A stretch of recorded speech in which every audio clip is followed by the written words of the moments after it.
Bonjour. Aujourd'hui, on fait une petite exploration dans l'univers vraiment foisonnant de Claude Seignol. Ah oui, c'est Niol, Écrivain, folkloriste, mais aussi cet incroyable collectionneur. Il nous a quittés en 2018 c'est ça. et on se base sur des infos assez récentes de son site officiel. On parle de ventes aux enchères, d'hommages. Mais de tout ce qui fait vivre son héritage, en fait. Exactement. Alors, l'idée, c'est d'essayer de cerner un peu qui était cet homme fascinant à travers ce qui reste aujourd'hui. Bon, par où commencer? Ben, peut-être par l'ampleur de ses collections, ça frappe tout de suite. Ah ouais, c'est colossal. Des milliers de pièces. On parle de manuscrits, de lettres, de photos, d'objets d'art. Tout ça vendu récemment chez Drouot. Et les classeurs, plus de 400, juste sur l'histoire, la politique. C'est ça.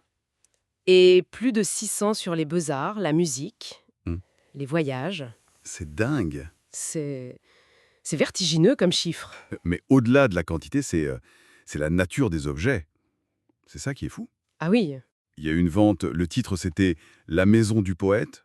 Bon, ça pose le décor, hein. oui, ça dit beaucoup. On y trouvait, par exemple, un portrait attribué à Restif de la Bretonne. Ah oui, quand même.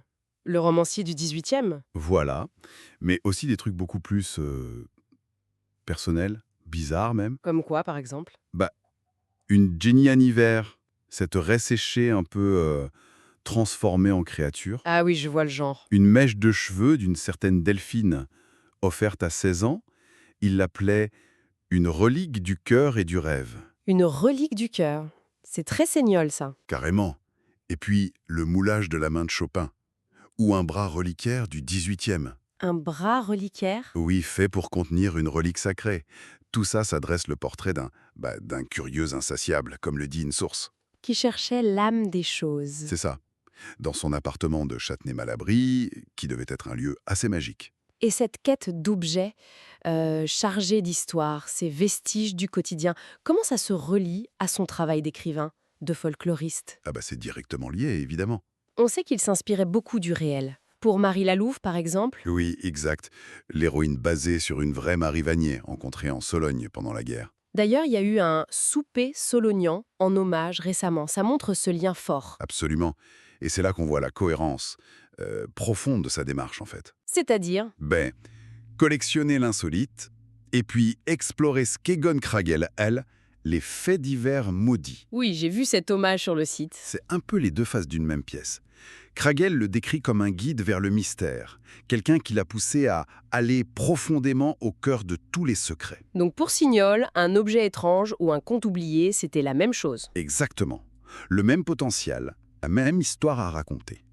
Le même nectar, comme dit Kragel, à extraire, même dans ce que les autres ignoraient. Extraire le nectar, j'aime bien l'image. Oui, elle est belle. Et cette idée de transmission, alors, de pas laisser les histoires se perdre, elle est très présente aujourd'hui, non? Ah oui, très concrètement. Sa fille, Marie-Noël? Oui, elle a tenu sa promesse, elle a donné la bibliothèque personnelle de son père au musée de Sologne. À Romorantin?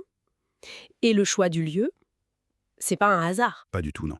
Seignol disait lui-même être tombé en envoûtement d'amitié pour ce pays, la Sologne. Donc ce Hagnan, ça ancre vraiment son héritage, pas juste intellectuellement, mais géographiquement, affectivement. C'est ça.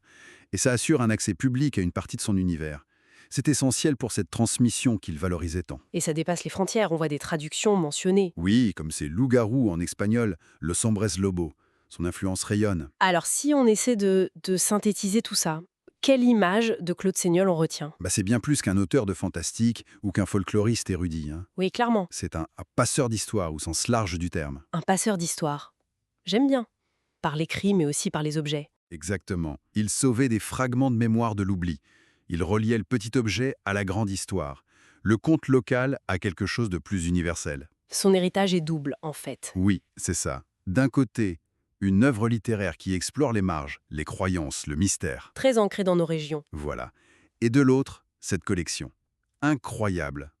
Un vrai cabinet de curiosité, témoin d'une vie passée à chercher, à collecter, à préserver des traces. Qu'elle soit matérielle, écrite ou orale. Oui, sa force, c'était de voir la valeur, ce fameux nectar, là où beaucoup ne voyaient rien ou juste de l'oubli. Et pour terminer, ça amène une petite réflexion, peut-être. Ah oui, Si Seignol pensait qu'une simple mèche de cheveux ou une Jenny Anniver pouvait avoir une âme, raconter une histoire. Hmm. Quelles histoires silencieuses se cachent dans les objets autour de nous, ceux qu'on ne regarde même plus?